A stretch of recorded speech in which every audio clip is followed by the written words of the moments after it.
ہمارا یہ ایک طریقہ کار ہے کہ جب ہمارے پاس فوجی طاقت کم ہوتی ہے اور ہم دشمن کا مقابلہ کرنے کی صلاحیت نہیں رکھتے تو ہم اپنے اور دشمن کے درمیان خندق کھود لیتے ہیں.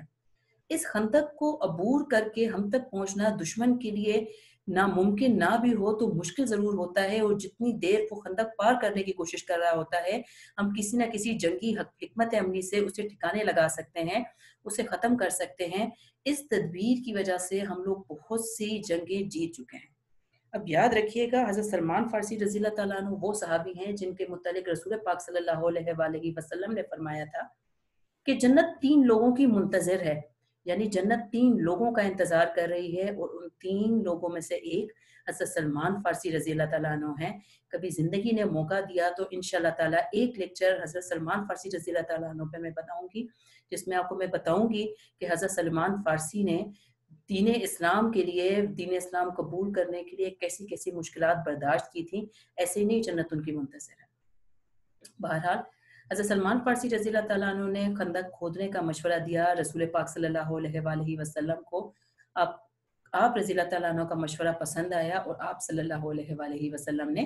خندق کی کھدائی کا حکم دیا. اب یہ یاد رکھیے گا کہ یہ خندق جو کہ بہت مشکل کام تھا، اس کی گہرائی، لمبائی اور چوڑائی بہت زیادہ تھی، اس کے باوجود یہ صحابہ کرام رضی اللہ تعالیٰ عنہ کی محنت تھی، کوشش تھی کہ یہ اتنی بڑی اور اتنی مشکل کھدائی والی جو خندق ہے یہ کل 6 دن میں، صرف 6 دن میں یہ خندق کھودی گئی تھی. یہ خندق مدینہ کے شمال اور شمال مغربی رخ پر کھودی گئی تھی. سخت سردی کا موسم تھا. اس خندق کی لمبائی تقریباً 5.5 کلومیٹر، چوڑائی تقریباً 9 میٹر اور 6.5 میٹر اس خندق کی گہرائی تھی. اب اگر دیکھا جائے تو غزوہ خندق کا سب سے اہم واقعہ خندق کھودنا ہی تھا، کیونکہ اس غزوے کے اندر، اس جنگ کے اندر مسلمانوں اور کفار کے درمیان کوئی باقاعدہ لڑائی نہیں ہوئی تھی. جو چھوٹی چھوٹی عرب کا جو جنگ لڑنے کا طریقہ کار تھا کہ جنگ شروع ہونے سے پہلے، عام جنگ شروع ہونے سے پہلے کچھ چھوٹی انفرادی لڑائیاں ہوا کرتی تھیں، جس میں دونوں طرف سے، دونوں فریقین کی طرف سے کوئی ایک طاقتور ترین شخص نکل کر دوسرے شخص کو پکارتا تھا، للکارتا تھا، جنگ کی دعوت دیتا تھا. وہ دونوں لڑتے تھے، ہار جیت کا ان کی فیصلہ ہوتا تھا اور اس کے بعد عام جنگ شروع ہوتی تھی. اسی قسم کی کچھ چھوٹی چھوٹی لڑائیاں ہوئی تھیں، اور اس چھوٹی چھوٹی جو انفرادی جنگ تھی اس میں حضرت علی رضی اللہ تعالیٰ عنہ نے قریش کے نامور سورما کو ایک ہی تلوار کے وار سے ختم کر دیا تھا، لیکن باقاعدہ کوئی جنگ نہیں ہوئی تھی. تو غزوہ خندق کا اگر آپ اہم ترین واقعات دیکھیں کہ غزوہ خندق کا اہم ترین واقعہ کیا تھا، وہ بنیادی طور پر خندق کی کھدائی تھی. اب جب خندق کی کھدائی کا مرحلہ درپیش ہوا تو رسول پاک صلی اللہ علیہ وآلہ وسلم نے صحابہ کرام کو، بعض علماء کرام کہتے ہیں 10 افراد کی اور بعض کے مطابق 20 افراد کی ٹولیوں میں تقسیم کر دیا. ہر ٹولی کو ایک کام دے دیا گیا کہ ہر ٹولی نے کیا کام کرنا ہے، کتنے حصے کی کھدائی کرنی ہے، اور ہر ٹولی پر ایک سردار مقرر کر دیا گیا.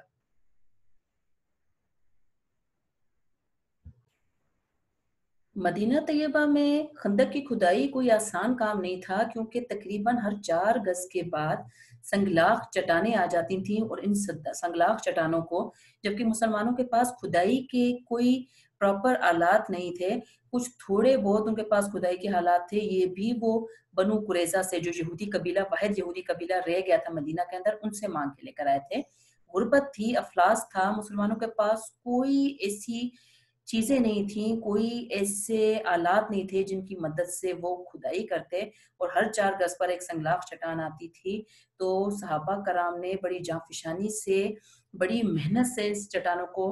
توڑنے کا کام کیا. پھر صرف چٹانیں توڑنا، زمین کو کھودنا ہی ایک مسئلہ نہیں تھا، بلکہ مٹی جو نکلتی تھی وہاں خندق سے، اس کو بھی وہاں سے لے کر دوسرے مقام پر منتقل کرنا ہوتا تھا.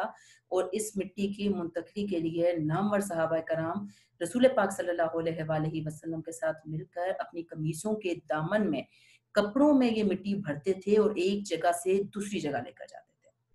پھر اس خندق کی کھدائی میں رسول پاک صلی اللہ علیہ وآلہ وسلم نے خود بھی بنفس نفیس شرکت کی. آج کل کے دور کے حکمرانوں کی طرح یہ نہیں کہ کسی چیز کا حکم دے دیا، اب رعایا کا کام ہے، اب عوام کا کام ہے، اب باقی لوگوں کا کام ہے کہ وہ اس مسئلے کا حل کرے کہ حل کے لیے کوششیں کرے یا عملی طور پر کام کرے. رسول پاک صلی اللہ علیہ وآلہ وسلم نے فیصلہ کرنے کے ساتھ ساتھ جو خندق کی کھدائی کا مشکل ترین کام تھا، آپ صلی اللہ علیہ وآلہ وسلم نے خود بھی اس میں حصہ لیا. جتنی کھدائی ایک عام مسلمان نے کی، رسول پاک صلی اللہ علیہ وآلہ وسلم نے اس سے بڑھ کر کام کیا. اور بڑھ کر کام کرنے کی وجہ یہ تھی کہ جب بھی سنگلاخ چٹانیں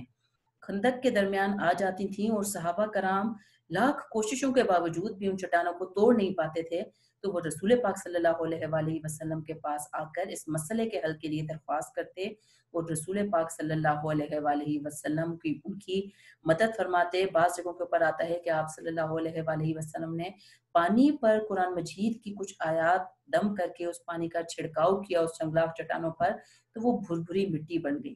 بعض جگہ پر کہا جاتا ہے کہ رسول پاک صلی اللہ علیہ وآلہ وسلم نے براہ راست قرآن مجید کی آیات کی تلاوت کرتے ہوئے جب ان سنگلاخ چٹانوں کے اوپر آلات، آپ یہ کہہ سکتے ہیں گنتی کہہ لیں، کدال کہہ لیں، اس آلات کو جب وہ اس کے اوپر سنگلاخ چٹان کو کے اوپر مارتے تو وہ بھربھری مٹی میں تبدیل ہو جاتی. بھوک اور افلاس کا یہ عالم تھا کہ رسول پاک صلی اللہ علیہ وآلہ وسلم کے پاس ایک صحابی تشریف لائے اور انہوں نے ان سے کہا کہ وہ 2 دن سے بھوکے ہیں، اور اپنی قمیض کا جب انہوں نے دامن اٹھا کر دکھایا تو آپ صحابی کے پیٹ پر ایک پتھر بندھا ہوا تھا. پتھر بنیادی طور پر باندھنے کی وجہ یہ ہوتی ہے کہ جب خوراک کی کمی کی وجہ سے آپ کے کوئی غذا، کوئی خوراک آپ کے پیٹ میں نہیں جاتی تو پیٹ میں تکلیف ہوتی ہے وزن کم ہونے کی وجہ سے. اس وزن کو برابر کرنے کے لیے پیٹ کے اوپر ایک پتھر باندھ دیا جاتا ہے جو کہ سہارا دیتا ہے پیٹ کو، اور اس کی وجہ سے پیٹ کی تکلیف میں، درد میں آپ کو آرام ملتا ہے. رسول پاک صلی اللہ علیہ وآلہ وسلم نے اس موقع پر بھی کسی قسم کا کوئی گلہ یا شکوہ نہیں کیا، اور صرف ان صحابی کو تسلی دینے کے لیے جب اپنی قمیض کا دامن ان کو اٹھا کر دکھایا تو آپ صلی اللہ علیہ وآلہ وسلم کے پیٹ پر ایک کی جگہ 2 پتھر بندھے ہوئے تھے. اسے پتہ لگتا ہے کہ رسول پاک صلی اللہ علیہ وآلہ وسلم ان صحابی سے دگنے وقت سے بھوکے تھے، لیکن انہوں نے کسی سے بھی کسی چیز کا گلہ یا شکایت نہیں کی. اب ایک بات یاد رکھیے کہ غزوہ خندق، جیسے کہ میں نے پہلے کہا تھا کہ بنیادی طور پر کوئی جنگ نہیں تھی، لیکن یہ بہت بڑی آزمائش تھی. اللہ تعالیٰ قرآن مجید میں فرماتا ہے نا کہ ہم تمہیں آزمائیں گے، البتہ ہم ضرور تمہیں آزمائیں گے، خوف سے، بھوک سے، جانوں، مالوں اور پھلوں کی کمی سے. تو بنیادی طور پر یہ وہی آزمائش تھی جہاں پہ مسلمان آزمائے گئے. خوف سے، کس کا خوف؟ عذاب کا خوف، عظیم الشان لشکر کی آمد کا خوف، عظیم الشان لشکر کے ہاتھوں مارے جانے کا خوف. بھوک سے 6 دن خندق کی کھدائی میں لگے اور اس کے بعد تقریباً 25 دنوں تک محاصرہ رہا. پہلے ہی مدینہ میں کھانے کے لیے کچھ موجود نہیں تھا، باہر سے کچھ کھانے کے لیے نہیں آ سکتا تھا، سخت غربت، افلاس، بھوک تھی. مسلمان بھوک سے بھی آزمائے گئے. جان کا خوف تھا، مال کا خوف تھا، پھلوں کا خوف تھا. ہر طریقے سے اللہ تعالیٰ نے مسلمانوں کو آزمایا، اور جب مسلمان اپنے ایمان کے ذریعے اس آزمائش پر پورے اترے تو اللہ تعالیٰ کی طرف سے فتح کی بشارت بھی ملی. کہا جاتا ہے صحابہ کرام خندق کی کھدائی کر رہے تھے کہ راستے میں ایک ایسی سنگلاخ چٹان آ گئی جو لاکھ کوششوں کے باوجود بھی نہیں ٹوٹتی تھی. صحابہ کرام ایک دوسرے کے پاس مدد کے لیے گئے، ایک دوسرے سے کہا، ایک دوسرے کی مدد کی، زیادہ طاقت کے ساتھ، زیادہ قوت کے ساتھ، زیادہ افرادی قوت کے ساتھ اس چٹان کو ٹوٹنے کی کوشش کی، توڑنے کی کوشش کی، لیکن یہ چٹان ٹوٹنے میں نہ آتی تھی. آخرکار صحابہ رسول پاک صلی اللہ علیہ وآلہ وسلم کے پاس آئے اور ان سے مدد کی درخواست کی. رسول پاک صلی اللہ علیہ وآلہ وسلم آئے، ہاتھ میں کدال اٹھائی اور اس چٹان پر ایک ضرب لگائی. چٹان سے چنگاریاں نکلیں اور رسول پاک صلی اللہ علیہ وآلہ وسلم نے فرمایا مبارک ہو، مجھے ملک شام فتح کرنے کی خوشخبری دے دی گئی. چٹان کا ایک حصہ ٹوٹ چکا تھا لیکن 2 حصے ابھی باقی تھے. رسول پاک صلی اللہ علیہ وآلہ وسلم نے پھر ضرب لگائی اور مسلمانوں سے فرمایا کہ بہت بہت مبارک ہو، مجھے ملک کے یمن کی فتح کی بشارت دے دی گئی ہے. اور جو چٹان کا آخری حصہ ابھی باقی تھا، آپ صلی اللہ علیہ وآلہ وسلم نے ایک مرتبہ پھر ضرب لگائی، اللہ اکبر کا نعرہ لگایا اور مسلمانوں کو خوشخبری سنائی کہ مجھے مشرقی ممالک یا ایران کی فتح کی خوشخبری بھی دے دی گئی ہے. اور اس چیز میں کوئی دو رائے نہیں ہے کہ رسول پاک صلی اللہ علیہ وآلہ وسلم کی وفات کے رحلت کے کچھ ہی عرصے کے بعد یہ تمام علاقے مسلمانوں کے قبضے میں آ گئے تھے اور دین اسلام یمن، شام اور ایران تک پھیل گیا تھا۔ تو یاد رکھیے گا کہ اللہ تعالیٰ نے ہمیشہ مسلمانوں کی مدد کی اور اللہ تعالیٰ ہمیشہ مسلمانوں کی مدد کرے گا، لیکن اللہ تعالیٰ کا قانون ہے کہ وہ آپ کی مدد کرنے سے پہلے آپ کو آزمائے گا، اور یہ آزمائش ایسی آزمائش ہوگی کہ آپ کو اپنے سامنے کوئی راستہ دکھائی نہیں دے گا، مشکلات سر اٹھا کے کھڑی ہوں گی، آپ جو عمل کریں گے اس کا آپ کو کوئی اس عمل کے ذریعے بھی آپ کو اپنے مسئلے کا کوئی حل نکلتا ہوا دکھائی نہیں دے گا، راستے آپ کے بند کر دیے جائیں گے۔ لیکن ایسے ہی حالات میں جو شخص، جو فرد اللہ تعالیٰ پر یقین رکھے گا، اللہ تعالیٰ اس کی مدد ضرور کرے گا۔ اب یہ جو عذاب، یعنی یہ جو جنگ تھی کفار اور اہل ایمان مسلمانوں کے درمیان، اس میں لشکر کفار کی تعداد کا بارہا میں نے ذکر کیا۔ لشکر کفار تقریباً 10 سے 12,000 پر، جبکہ مسلمان کل 3,000 تھے۔ سبق کی ابتدا میں نے آپ سے ذکر کیا تھا کہ مدینہ میں کل 3 قبائل یہودیوں کے آباد تھے، جن میں سے 2 کو جلا وطن کیا جا چکا تھا۔ اب صرف ایک یہودی قبیلہ یعنی بنو قریظہ مدینہ میں موجود تھا۔ یہ قبیلہ ایک یہودی قبیلہ تھا جو کہ مدینہ منورہ کے جنوب مشرقی گوشے میں آباد تھا۔ اس قبیلے کے ساتھ مسلمانوں کا ایک حلیفانہ یعنی دوستانہ معاہدہ ہوا تھا، جس کو میثاق مدینہ کے نام سے یاد کیا جاتا ہے۔ اس معاہدے کی ویسے تو بہت ساری دفعات تھیں، لیکن اہم دفعہ جو خاص طور پہ جو غزوہ احزاب کے لحاظ سے اہم ہے اس کا میں ذکر کر دیتی ہوں۔ اس دفعہ کے تحت بنو قریظہ اس بات کے پابند تھے کہ باہر سے اگر کوئی لشکر، کوئی گروہ مدینہ پر حملہ کرتا ہے تو خواہ وہ دشمن مسلمانوں کا ہو یا بنو قریظہ کا، بنو قریظہ مسلمانوں کے ساتھ مل کر اس دشمن سے جنگ کریں گے اور ان کو کسی بھی قسم کی امداد فراہم نہیں کریں گے۔ اب جب مسلمانوں نے خندق کھود لی تو خندق کے پاس جانے سے پہلے مسلمانوں نے اپنے خاندان میں موجود خواتین اور بچوں کو بنو قریظہ کی جو گڑھیاں تھیں یا جو قلعے تھے ان میں منتقل کر دیا، تاکہ جنگ ہونے کی صورت میں ان خواتین کو، بچوں کو اور ان کے مسلمان خاندانوں کو کوئی بھی دشمن نقصان نہ پہنچا سکے۔ بنو قریظہ بظاہر تو مسلمانوں کے حلیف تھے، لیکن تھے یہ بھی یہودی، اور ان کے دل میں بھی اس بات پر بہت غم و غصہ پایا جاتا تھا کہ مسلمانوں نے 2 یہودی قبیلوں کو جلا وطن کر دیا ہے، اور در پردہ یہ ان یہودیوں سے دوستی بھی رکھتے تھے، اور اس سب کے ساتھ ساتھ یہ دین اسلام کے بھی دشمن تھے، دین اسلام سے بھی دشمنی رکھتے تھے۔ تو جو بات آپ نے مد نظر رکھنی ہے وہ یہ ہے کہ بظاہر تو یہ بنو قریظہ کا جو قبیلہ ہے یہ مسلمانوں کا حلیف تھا، لیکن در حقیقت یہ بھی مسلمانوں کا بہت بڑا دشمن تھا۔ موقع ملنے کی دیر تھی اور اس نے بھی کوئی نہ کوئی کام ان کے خلاف ضرور کرنا تھا۔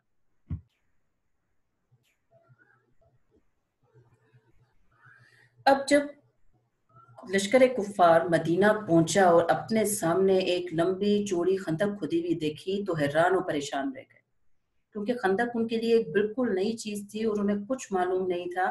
کہ کس طریقے سے اس خندق کو پار کیا جائے۔ ابتدا میں انہوں نے کچھ چھوٹی موٹی کوششیں بھی کی، ان کے کچھ سوار خندق پار کر کے مسلمانوں کی طرف آ بھی گئے، لیکن مسلمانوں نے بڑی آسانی سے انہیں قتل کر دیا، انہیں مار دیا۔ کہا جاتا ہے ان کے 1-2 جنگجوؤں کی لاشیں خندق کے اندر جا گری تھیں، اور وہ لاشیں لینے کے لیے انہوں نے رسول پاک صلی اللہ علیہ وآلہ وسلم کو پیشکش کی کہ آپ ہم سے پیسے لے لیجئے لیکن ہماری یہ لاشیں واپس کر دیے۔ تو رسول پاک صلی اللہ علیہ وآلہ وسلم نے انہیں تاریخ ساز جواب دیا تھا کہ ہم مسلمان لاشوں کی تجارت نہیں کرتے، اور ان کو بغیر کسی قسم کا پیسہ لیے ان کی لاشیں اٹھانے کی اجازت دے دی گئی تھی۔ لیکن ان شروع کے ابتدا کے